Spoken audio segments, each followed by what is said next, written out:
l'objectif de ce marathon des sables, c'est d'optimiser son matériel. On part une semaine avec son alimentation, tout son matériel pour courir, donc il faut être le plus léger possible. Donc en guise de sac, on va prendre le sac MDS qui est conçu pour, ou un autre sac plus léger comme celui que je vais utiliser moi-même, où on va pouvoir mettre d'autour de 20 litres, donc dans lequel on va pouvoir mettre tout son matériel.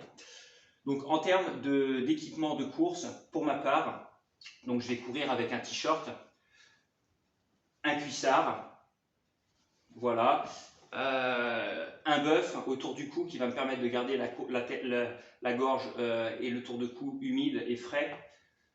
J'ai pour habitude de courir avec des bas de contention.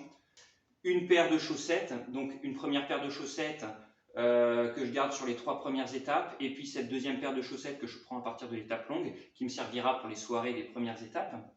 J'ai pour habitude de courir avec un poignet pour la transpiration, et la fameuse casquette, voilà, que je porte pour me protéger du soleil, et sachant qu'on ne va jamais dans la même direction, j'oriente la casquette en fonction du soleil pour être toujours à l'abri, sachant que voilà, certains préféreront la fameuse saharienne.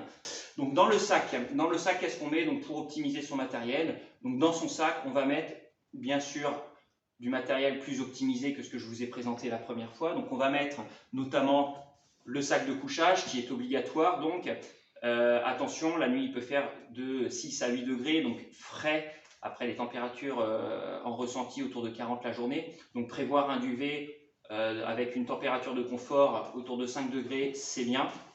Donc le duvet. Prévoir, donc je me fie à cette liste du matériel obligatoire fourni par le Marathon des Sables. Donc voilà, le sac à dos, le sac de couchage. On retrouve la lampe frontale, donc pour la lampe frontale qui va être utile le soir au bivouac, mais aussi pour l'étape longue avec la batterie de rechange. Donc voilà ce que moi je prends pour l'étape longue, exclusivement pour l'étape longue, sachant que je fais le choix personnellement de prendre une deuxième lampe frontale, une petite, qui me permet avec les piles, qui me permet d'être utilisée pour le bivouac, et j'utilise l'autre exclusivement pour l'étape longue, ce qui me permet d'être plus rassuré et d'avoir suffisamment de batterie pour l'étape longue. Il va falloir également les 10 épingles. Donc on a 2 dossards, un dans le dos sur le sac et un sur le ventre, ça fait déjà 8. Il en faut quand même 10 en plus. Donc ça pèse pas lourd. Les 10 épingles. Il faut également la boussole qui va permettre de vous orienter notamment dans les champs de dunes, puisque on vous met un panneau avec l'azimut que vous avez aussi dans votre roadbook, et il va falloir prendre votre azimut pour vous orienter. Donc la boussole indispensable pour le matériel obligatoire. Un briquet, donc moi j'ai un tout petit briquet, voilà, qui permet d'optimiser, qui permet d'allumer le feu le soir notamment, donc important. Il faut aussi le sifflet. Alors pour ma part, le sifflet est intégré au sac.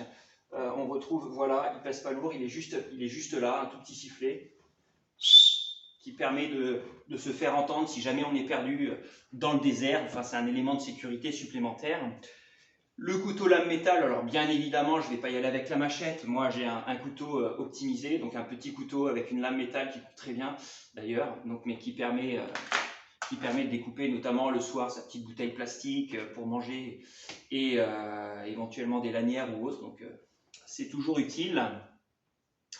Alors je reprends, il faut aussi un antiseptique cutané. Donc voilà, on fait dans l'optimum. Donc je vais prendre deux petites pochettes, voilà, d'antiseptique cutané. Si jamais on a des plaies ou autres, c'est toujours important d'avoir un matériel de soin au minimum. Donc une petite lingette imbibée d'antibiotiques, d'antiseptiques. Donc voilà.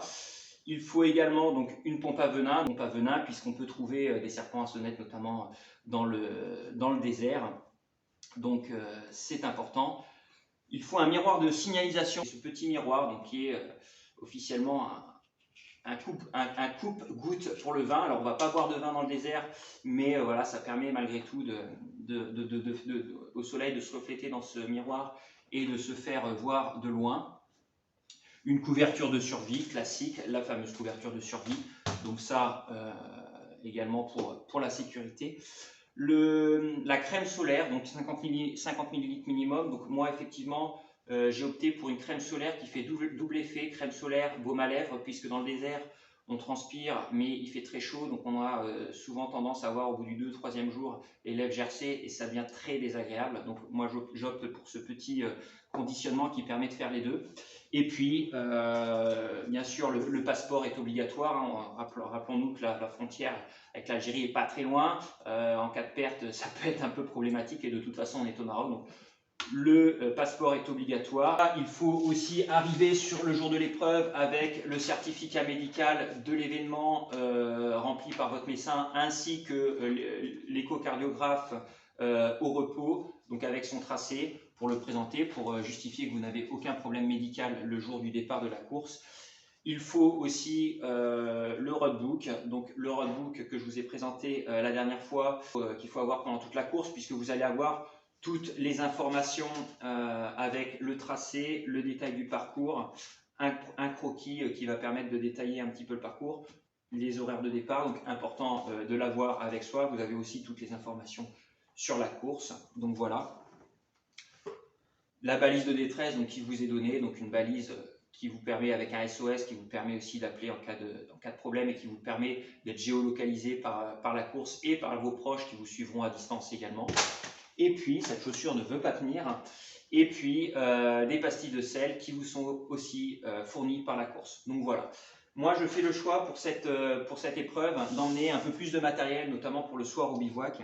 Alors, dans un premier temps, le Kawe, un petit coupe-vent qui, le soir au bivouac, peut être confortable, puisque quand le soleil se couche, la fraîcheur arrive avec. Un première couche, donc je retire mon t-shirt de course pour mettre un première couche. Chaud qui me permet aussi pendant la nuit d'avoir une couche supplémentaire et d'être maintenu au chaud. J'ai opté aussi pour un cuissard long qui me permet, voilà, toujours pareil, dans la même optique, le soir d'avoir chaud et la nuit aussi.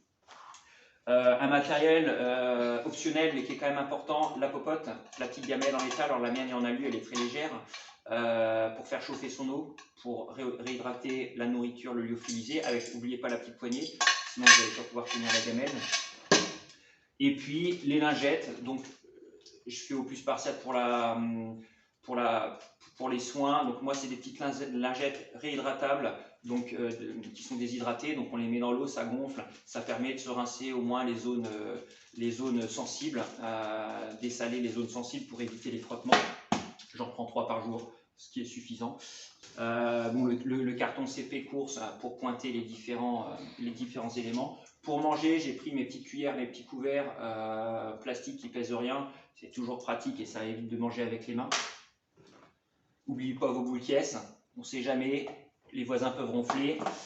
Voilà. Et pour mettre tout ce package, notamment avec les vêtements pour pas qu'ils soient mouillés quand j'arrive, je prends mon petit sac poubelle dans lequel je mets mes affaires, ça pèse rien, mais ça permet de garder les affaires au sec quand on s'arrose, quand on transpire.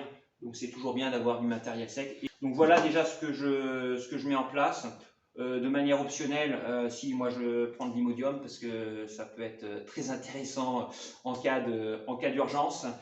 Et puis bien sûr la nourriture. Donc la nourriture, le lyophilisé, donc ça c'est les repas principaux. Donc voilà, j'ai un repas par jour de lyophilisé. Donc voilà, 7 repas qui sont autour de 500 kilocalories. Et puis pour les étapes, donc là je vous ai présenté sur le bivouac, pour les étapes, donc pour les ravitaillements, eh bien je me prévois mes ravitaillements de course méthodiques, donc les pure bars que j'aime beaucoup. Également des gels, donc des gels que je prends assez régulièrement pendant l'épreuve. Sur des étapes de 35 km, j'en prends 2 ou 3, ce qui me permet de tenir toute la course. Et puis boissons énergétiques, l'avantage d'avoir ces petits sachets qui me permettent d'en mettre tous les jours à volonté. Donc voilà ce que vous avez dans votre sac. Donc vous avez à peu près tout le matériel qui va devoir rentrer dans ce sac de 20 litres. Donc ce sac de 20 litres avec les 2 gourdes pour s'hydrater. Ce sac de 20 litres dans lequel vous allez avoir tout ce matériel.